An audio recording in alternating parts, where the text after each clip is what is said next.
ada yang bilang bahwa kita tidak punya bukti, ya menurut saya mainnya kurang jauh. Kenapa? Karena kalau teman-teman di sini punya pengalaman mendaftarkan gugatan secara perdata ke pengadilan negeri, kalau tidak ada buktinya nggak mungkin diregister, ya. Jadi bukti itu kita punya, tentu ya prinsipnya siapa yang mendalilkan dia yang membuktikan. Kita mendalilkan A, B, C dan seterusnya, tentu kita juga akan hadir.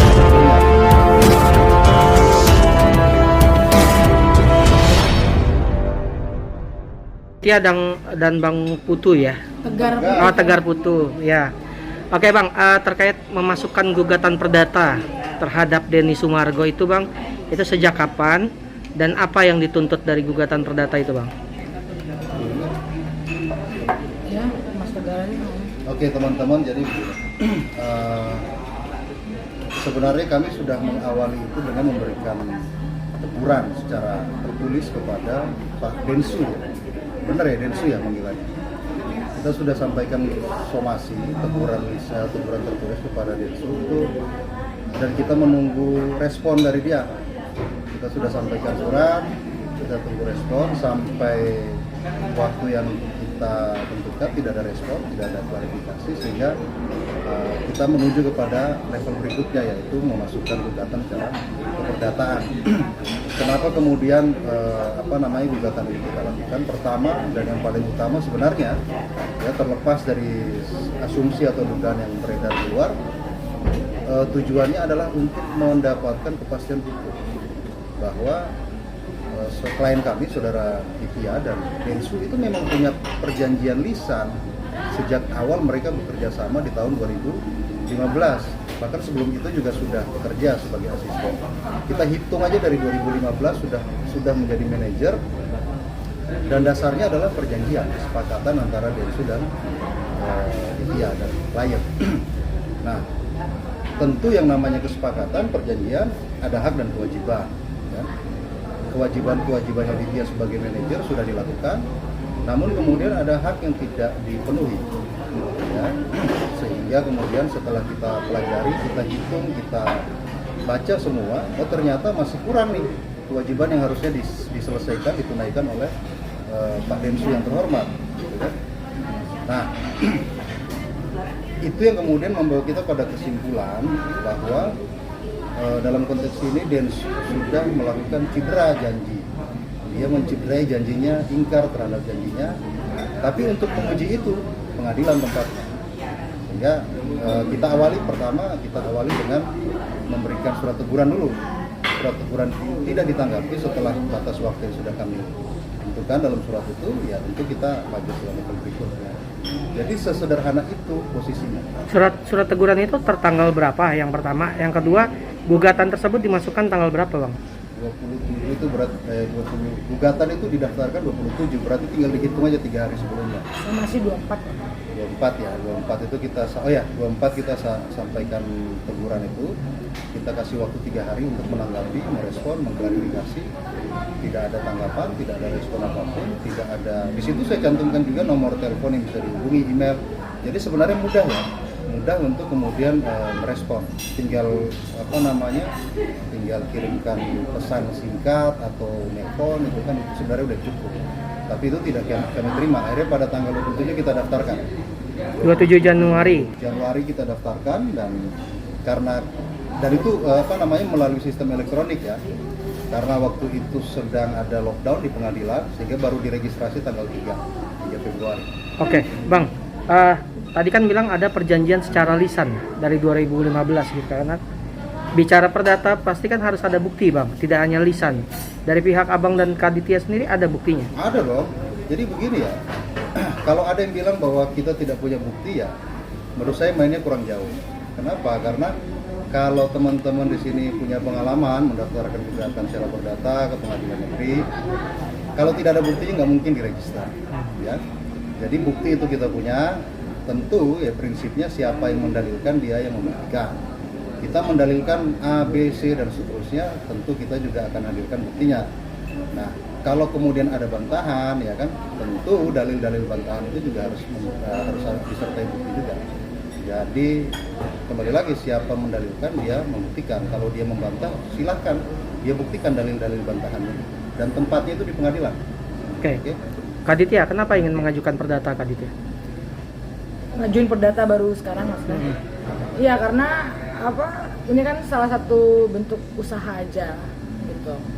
Untuk supaya kedua belah pihak itu tidak ada yang merasa paling benar lah.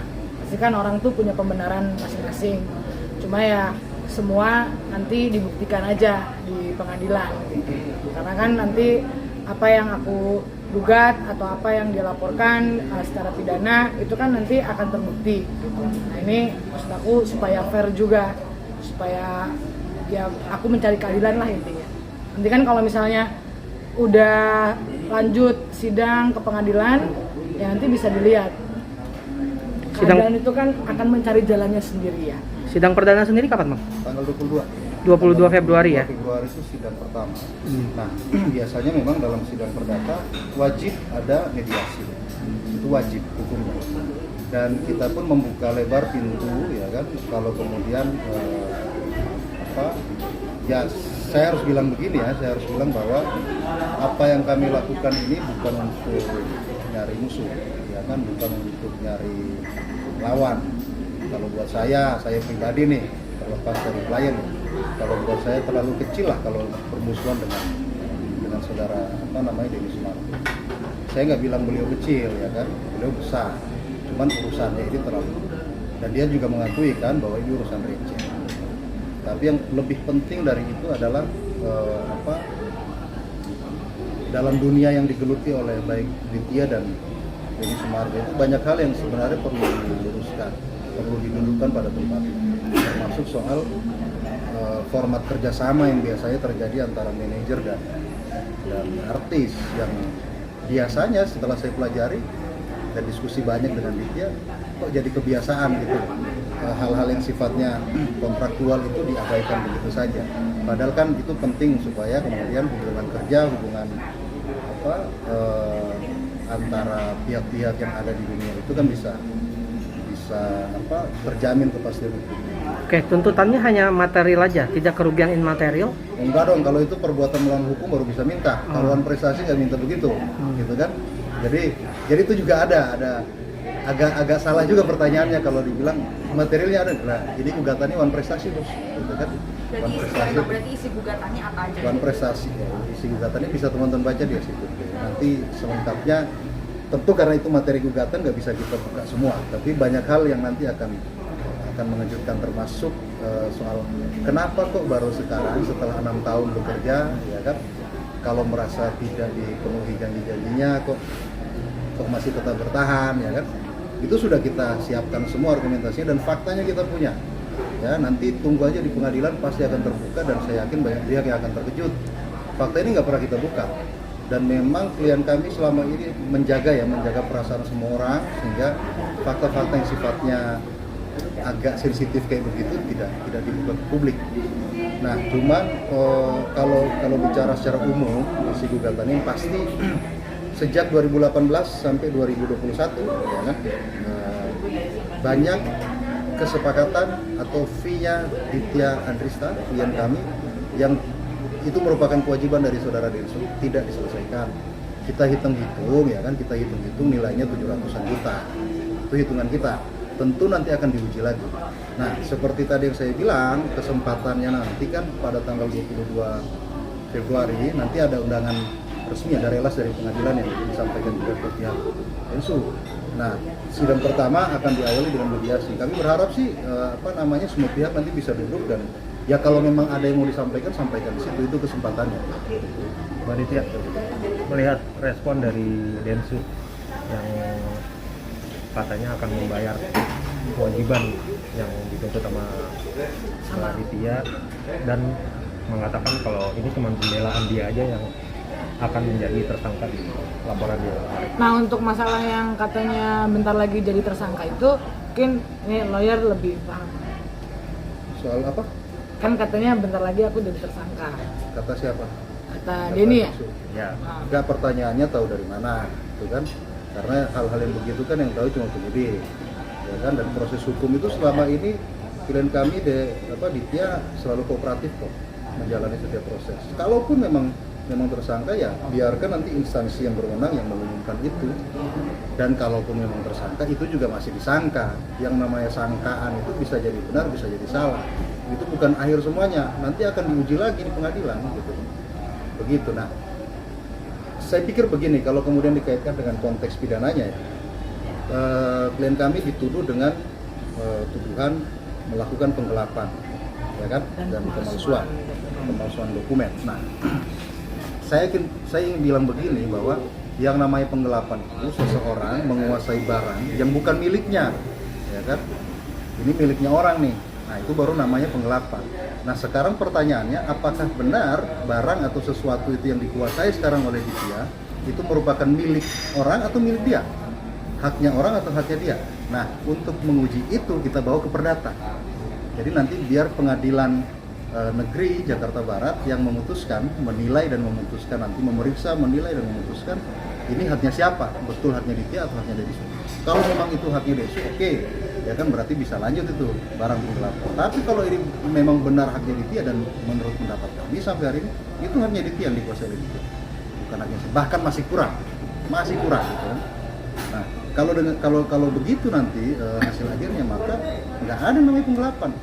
Orang dia menguasai barang miliknya sendiri, kok dibilang menggelapkan gitu, menggelapkan punya siapa? Nah, itu sih singkatnya.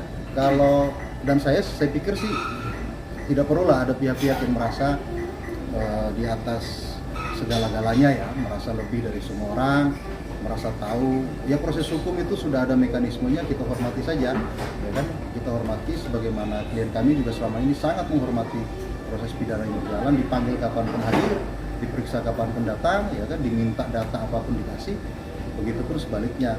Jadi kalau ada yang bilang bentar lagi tersangka nih, pertanyaan saya tahu dari mana? Jangan atur-atur lah, jangan mengatur-ngatur penyidik, jangan atur-atur penegak hukum, karena penegak hukum itu tunduk pada aturan, tunduk pada mekanisme, bukan tunduk pada keinginan orang per orang. Saya kira itu. Pak Ditya, mungkin boleh dikomen apa kata Densu, karena Densu bilang nggak mungkin lah orang kerja nggak gua bayar, katanya. Bagaimana Kak Adit? Ya itu, makanya statement dia yang kenapa kalau nggak dibayar 6 tahun, kenapa baru nunjuk sekarang, terus kenapa kalau nggak dibayar masih terus bertahan mau kerja. Ya itu, saya nggak mau bongkar di publik statement interview kayak gini, saya nggak mau. Nanti di pengadilan kan pasti hakim bertanya, atau nanti ada saksi-saksi yang menjawab itu semua lah, kenapa saya masih bertahan, kenapa saya diam aja nggak dibayar, itu kan nanti ada semua jawabannya gitu. Jadi kalau komentar dia tentang saya sekarang ini kan, dari awal kasus saya viral aja kan, sebenarnya nama saya, baik buruknya nama saya sekarang di luar ini kan saya jalanin. Begitupun saat saya kerja sama dia lebih dari 6 tahun pun saya struggling bertahannya itu juga saya kuat kok gitu. Jadi saya yakin kalau misalnya dia penasaran kenapa saya baru lapor, kenapa saya diem aja masih bertahan, sebenarnya dia tahu jawabannya gitu. Sebenarnya tahu jawabannya, tapi kalau untuk dibuka di depan publik, ya nanti aja di pengadilan aja. Nanti kan kebuka semua. Reason, alasan-alasan jelasnya kenapa begini, kenapa begitu. Itu nanti kan semuanya ada. Tapi sebenarnya intinya sih selain maju ke pengadilan atau apapun itu, sebenarnya pinginnya ya cinta damai juga ya Bang, gitu. Sebenarnya gue nggak mau berantem lebih jauh sama dia kayak saling lapor kayak gini kan. Saya kan cuma menanggapi maksudnya bukan membalas, tapi menanggapi, ya memberikan reaksi apa yang sudah dia lakukan duluan gitu. Dia laporkan saya ke pidana, ya sekarang usaha saya ya ke perdata gitu. Ya nanti dilihat aja, gitu aja sih. Ini reaksiku aja. Nyesel juga nggak sih Mbak akhirnya akan sepanjang ini, karena kan diingat juga kedekatan Mbak Ditya dan Densu juga kan pernah bekerja 6 tahun. Oh iya, dari awal kan saya selalu bilang, setiap interview saya selalu bilang menyayangkan aja, karena biar bagaimana sebenarnya kan sudah ada pertemuan juga secara kekeluargaan atau menurut saya itu sudah selesai. Tapi kan menurut dia ternyata belum. Ya tidak apa-apa. Cuma kalau ngomongin rasa kecewa, mungkin dia punya kecewa sama saya juga punya kecewa sama dia. Cuma mungkin sekarang udah nggak bisa sedekat dulu untuk ngomong hal-hal yang gue maunya begini, lo maunya begitu. Sekarang udah nggak bisa, mungkin sekarang udah semuanya lewat jalur hukum, ya sudah diselesaikan. Mau nggak mau saya kan juga harus ada usaha saya, apa yang bisa saya buktikan. Tadi baik lagi saya bilang jangan pernah ada yang paling merasa benar lah gitu. Kalau dia kecewa, saya juga ada. Bang Tegar. Kenapa? Ya terus. Tapi untuk membuktikan kekecewaan itu kan gue nggak bisa sembarang ngomong gitu ya, dilihat aja nanti di pengadilan gitu. Dari awal saya juga ngomong saya tidak mau menjatuhkan kader orang. Sama-sama kita cari kerjanya di ruang lingkup yang sama lah. Cuma kan ya itu tadi, struggling saya, nama baik saya menjadi buruk pun saat ini kan saya juga berusaha gitu. Maksudnya tetap berusaha ada di ruangan di lingkungan inilah. Terkait pembayaran Mbak, Densu bilang semuanya sudah dibayar, justru katanya ada tunggakan dari pihak Mbak sendiri seperti misalkan yang gesek ATM. Nah, saya jawab ya, boleh yang itu. Kalau soal gesek ATM, dia klaim ada kerugian 2 miliar ya kan. Kita tunggu nanti dia buktikan. Tapi yang pasti kita punya buktinya, ya kan? Kita punya buktinya dan kita punya fakta yang nanti kita hanya akan ungkap di pengadilan. Kita nggak akan ungkap di sini, keenakan ya kan? Kita akan ungkap dan itu pasti sidang yang terbuka untuk umum, semua bisa mengakses. Ada hal-hal yang selama ini tidak pernah dibuka, ya kan? Dan akan kita buka. Dan itu akan dijawab nanti, akan terjawab dengan sendirinya. Bang, jika perdata ini menang Bang, berarti pidana terkait penggelapan batal dong? Harusnya secara teori yang tadi saya bilang, karena objeknya sama, harusnya menjadi tidak ada lagi. Digelapkan apa kalau haknya jelas-jelas itu punya bukti. Cuma lagi-lagi begini ya teman-teman, saya kembalikan lagi bahwa ini ikhtiar dan ini merupakan hak ya, hak dari klien untuk kemudian memperjuangkan keadilan yang dirasa belum sepenuhnya dia dapatkan selama ini, sehingga upaya pemerintahan itu juga dilakukan dan itu bagian dari haknya dia, nggak ada yang bisa larang-larang itu gitu kan. Perkara nanti itu diputus seperti apa oleh hakim ya itu bukan ranah kita ya kan. Yang pasti kita sudah menghitung, kita menganalisa dari sisi kita sementara ini seperti itu. Begitu aja sih.